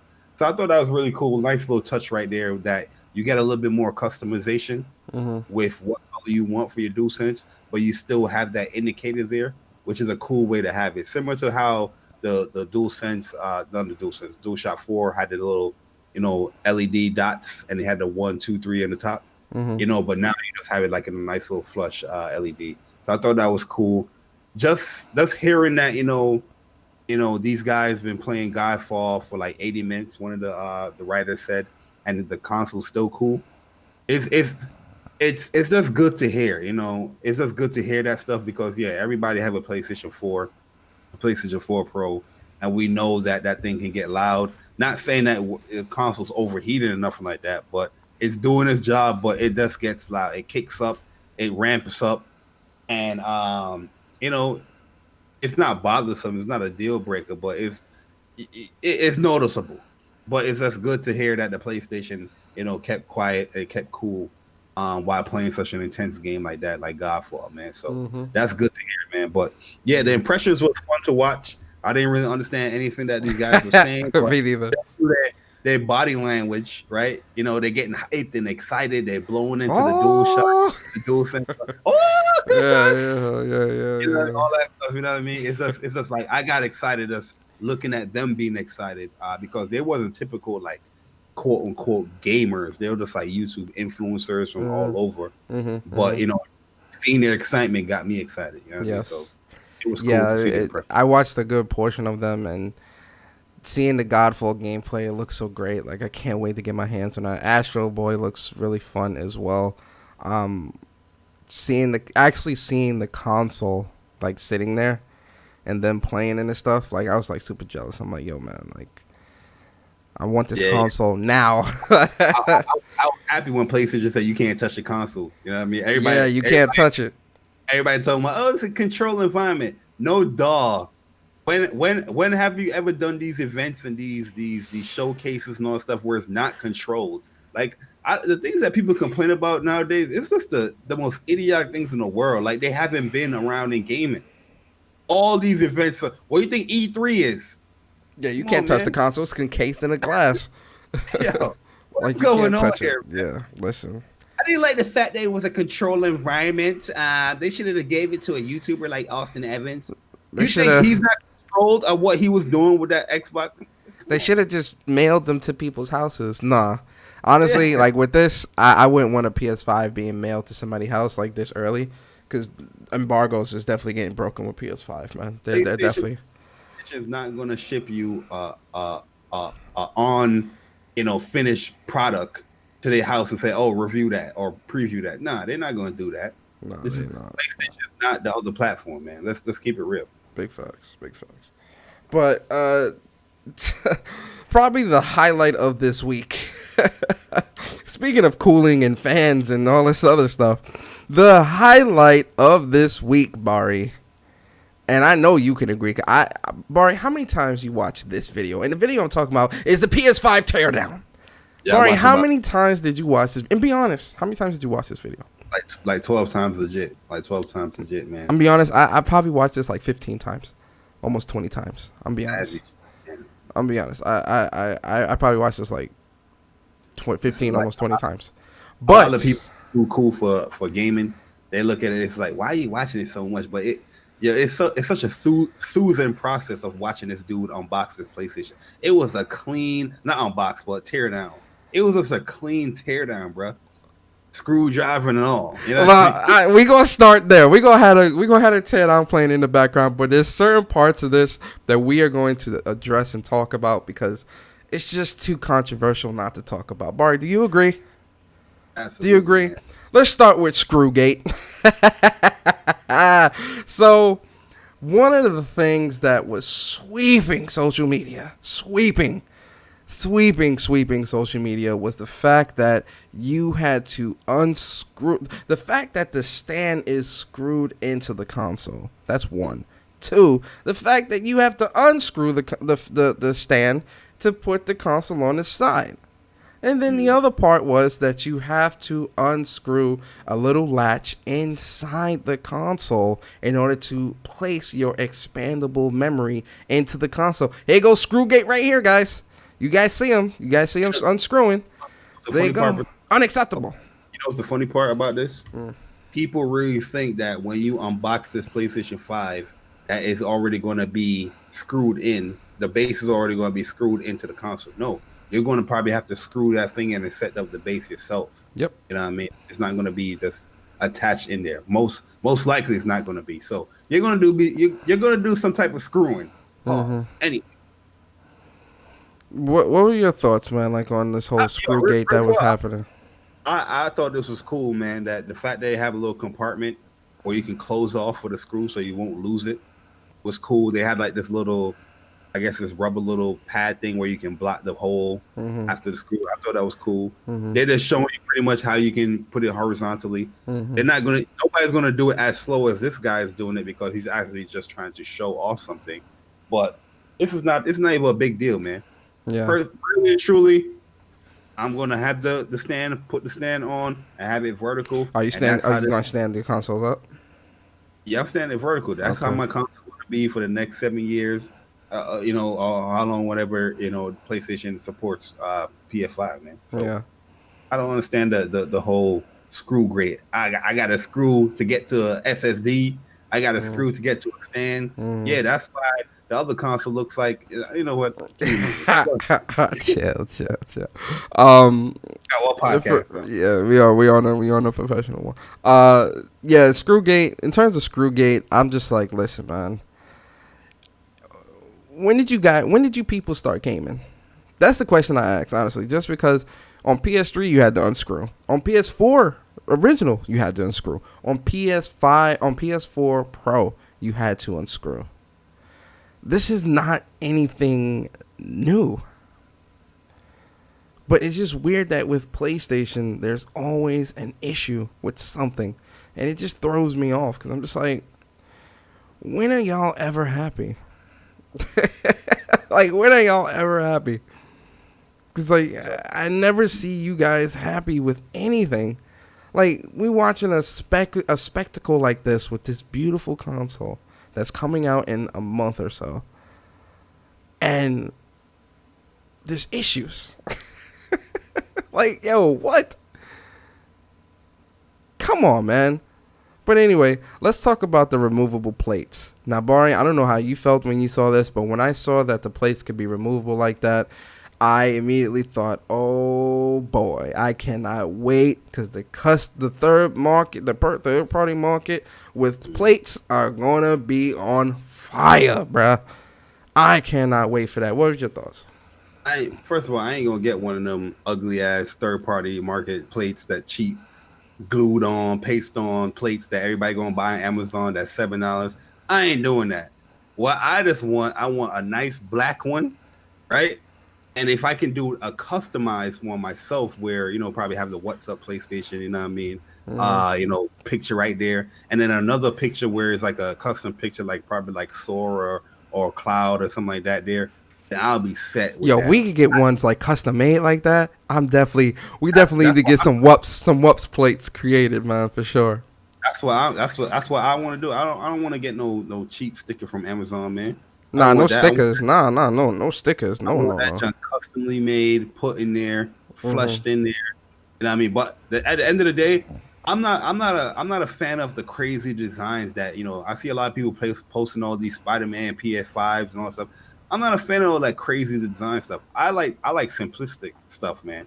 So you know what I mean, having nice colors and like probably a little design in there, a little one or two design up in there, but not the whole Spider-Man webs and then you see the spider on. I'm not a fan of all that stuff, man. But just the fact that you can customize it or the possibility of customizing it is amazing in itself. So I'm excited to see what people come up with for sure. Yeah, I'm excited to see. I think the plates are gonna be great. In terms of one of the things that kind of got we knew this was true, but you know how social media is, man. But in terms of that RDNA 2, now we ain't no Spec Ops here. We ain't no Spec Ops. There are no Spec Ops here, but this was something that was definitely being pushed as not being true, right? In terms of the RDNA 2. Give us your thoughts, man. Yeah, if you have a custom chip, obviously, whatever it is based off from, you're going to say RDNA 2 based graphic engine because your chip is not the typical RDNA 2. It's very custom. There's different things that PlayStation has that they implement in there, where it's not the generic chipset of like the RDNA 2 graphics engine would have. It's custom. Same thing goes with Xbox. It's custom. When Xbox announced their specs, it said based on RDNA 2 as well. So I don't know why people is taking that, saying that this is RDNA 1.5 and 2 or is RDNA 1. It's a hybrid. It's the stupidity at its finest, man. But these are stuff that PlayStation already confirmed. It's cool just to see the actual chipset and all that stuff. But for me, it didn't tickle my fancy. I just want to see. All right, based on RDNA 2 is much better. Now let's see what games is going to be performed on it. PlayStation show the games. Now I'm super excited on when I saw the teardown because I saw the games that you're pushing out, how the visual impressive it is. But now we're just seeing the stuff that's making those games look so good. Here's what it is. You know what I mean? So it was cool. No, I agree 100%. I definitely feel that with the games is what matter, always and forever. But it's just funny. It's just funny that people a rhetoric was being pushed by the misinformation crowd, and PlayStation continually boot on the neck. You're wrong. You're wrong. You're wrong. I just love it. Anyway, one of the things that kind of was also really interesting is we got to see that liquid metal. Now, disclaimer. Can I put a disclaimer out real quick, bro? I was posting about this earlier this week, and people were assuming that I was saying that PlayStation invented liquid metal. Ladies and gentlemen, I have to talk to you guys for a second. And I really want to ask this as a serious question. How stupid do you think I am? Serious. Like when it comes to gaming, when it comes to just real life educational stuff, like how stupid do you think someone is to the Google gamers think everybody's stupid, man. How stupid do you think I am? How stupid do you think we are to think that someone would say that PlayStation developed liquid metal? That is not what PlayStation did. I know that. You know it. Everyone knows it. But for some reason, people kept coming on my post. PlayStation didn't invent liquid metal. Liquid metal's been around. My guy. Professor, sit down, relax, have a seat, take a drink. We know this, buddy. This is people that can't give credit when it's due. PlayStation didn't develop liquid metal. I was going to say, they have their own iteration or their own version of what they spent 2 years developing the perfect solution that wouldn't cause erosion, that wouldn't dry out, and that would be sustainable and last for a very, very long time. That's why it took 2 years for them to create this. Keep going, Barry. So what are your thoughts on the liquid metal? I mean, whatever, keep that SoC cool, man. If this is what they going with, these guys are obviously smarter than me. You know what I mean? So only thing I could do is trust what PlayStation doing. They always make great hardware, with their consoles. So, if this is the solution that they have, that this will keep that SoC cool and have that thing running at the highest speeds, then hey, it is what it is, man. I'm not doubting PlayStation. You I ain't a don't spec have, op. That's what you're saying. yeah, you know what I mean. Like, Ain't no if the- spec if the ops game- out here. if the games run good and the console's cool, that's all I worry about, man. If there's an Facts. issue that comes up, obviously I'll call them up and say, hey, man, get this thing fixed.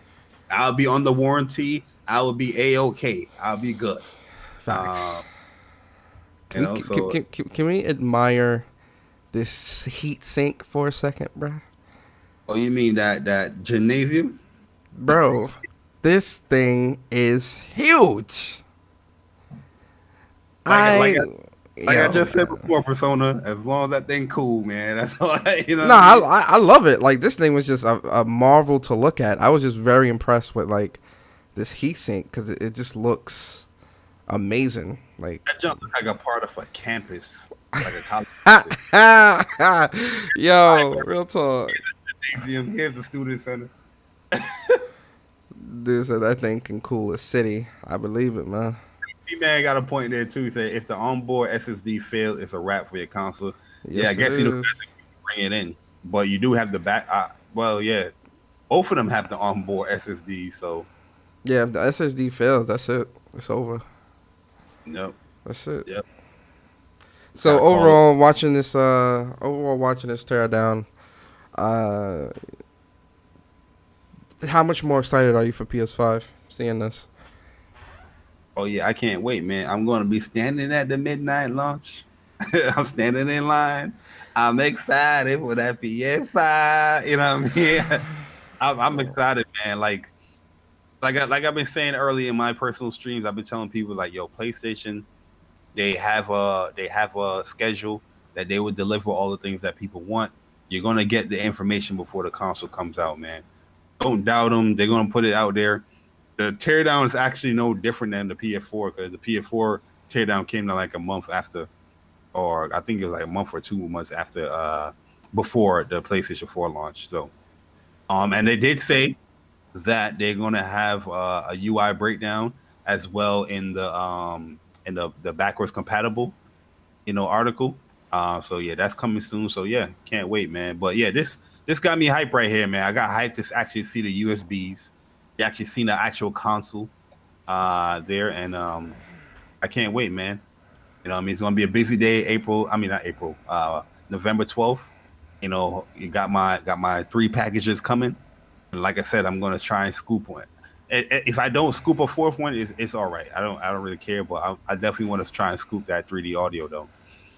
Headphones. Yeah. For me, my excitement is now at like my excitement was at like a 20. Now it's at like infinity. My excitement was at infinity. Now it's at infinity times 2. Like, I can't wait, man. Like, I'm excited, man. Like, I'm really excited. I can't wait. Ultra. Yeah, man.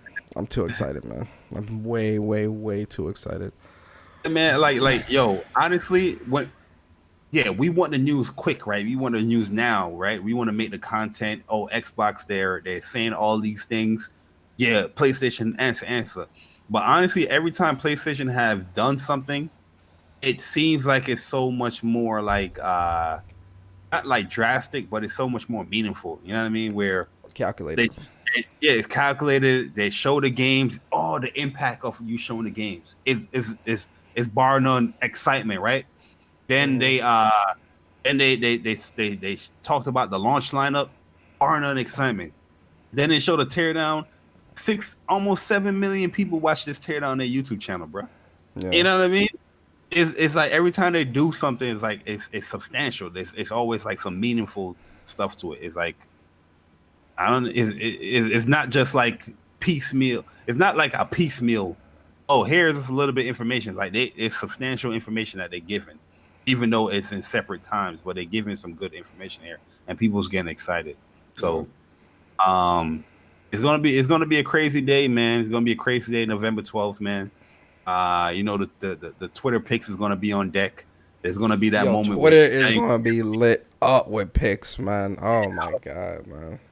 It's gonna be that moment. Y'all ain't gonna hear from me. But y'all not hearing from me until that Saturday podcast, and that's if I could pull away. If I could pull away. Oh god, because the PlayStation come out that's that Thursday. So then that Friday, it's just Jamai said his X100 900 came. Nice. Oh, let's go. Yeah, mine's will be here Tuesday. I'm excited. Yeah, out here, man. Everybody next gen TV ready. You know what I mean? Yeah, I'm out here on the KS, man. Come on, man. Yeah, I still got my KS, man. I'm gonna give it to my grandmother though. I'm gonna get a KS to my grandma.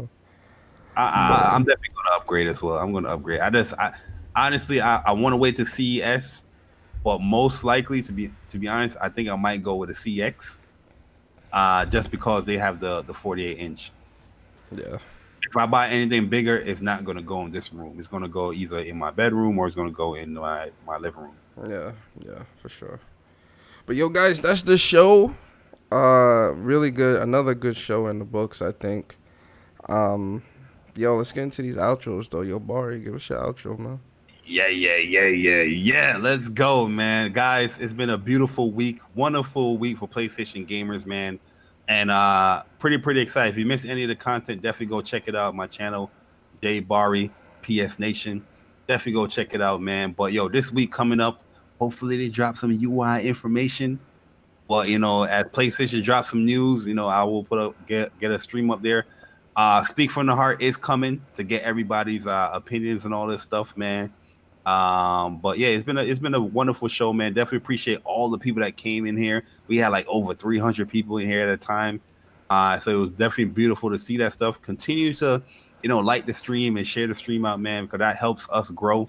And we'll get better, just growing, with your guys' help, man. So we definitely appreciate you guys sharing the streams out, liking the streams, get people in here, man. Get the PlayStation Nation in here. Subscribe as well as we try to hit our 1K subscribe goal.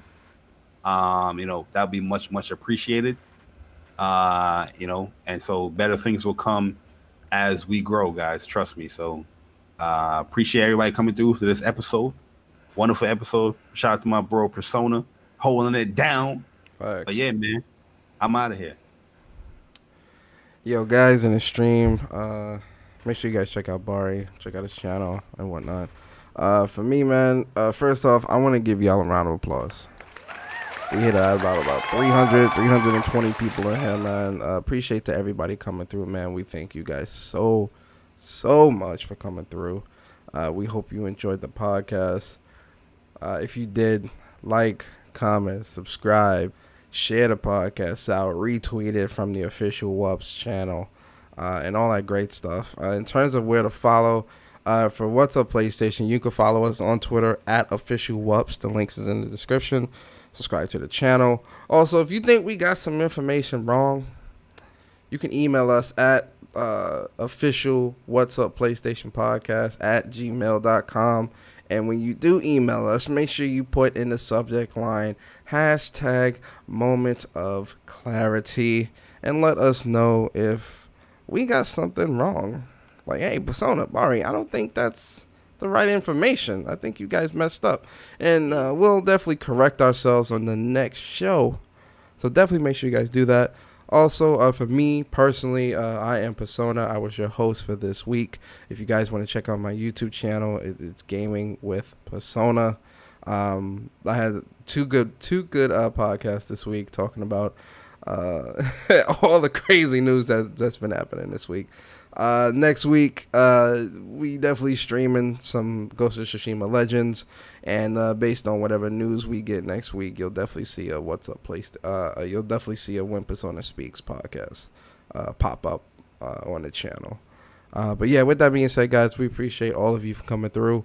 We appreciate the lurkers. We appreciate everyone in the chat, and we appreciate everybody that's going to listen to this later. Shout out to y'all. Y'all are amazing, and we'll see you guys next Saturday. Same place, same crew. Y'all be safe. We out. Peace.